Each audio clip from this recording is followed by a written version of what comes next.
గర్వం, అభిమానం, క్రోధం, అవివేకం, కఠినముగా మాట్లాడుట మొదలగు గుణములు రాక్షసాంశమును పుట్టిన వారికుండును. కామక్రోధ లోభములు ఆత్మను నాశనము చేయును. అవి నరక ప్రాప్తికి హేతువులు కావున వానిని వదిలివేయవలయును.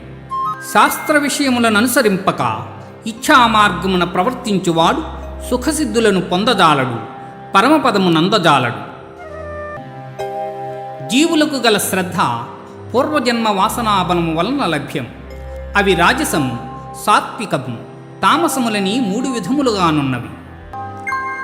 సత్వగుణులు దేవతలను, రజోగుణులు యక్షరాక్షసులను, తమోగుణులు భూతప్రేత గణంబులను శ్రద్ధాభక్తులతో పూజించుచుందురు.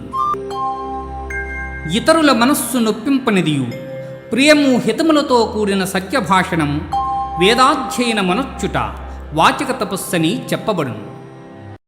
జ్యోతిష్ఠోమాది కర్మలనాచరింపకుండుట సన్యాసమనియు, కర్మఫలము ఈశ్వరార్పణమనొచ్చుట త్యాగమనియు పెద్దలు చెప్పుదురు. కర్మఫలములు ప్రియములు, అప్రియములు, ప్రియాతి ప్రియములు అని 3 విధములు. కర్మఫలము కోరిన వారు జన్మాంతరములందు ఆ ఫలములను పొందుచున్నారు. కోరని వారు ఆ ఫలములను జన్మాంతరమున పొందజాలకున్నారు.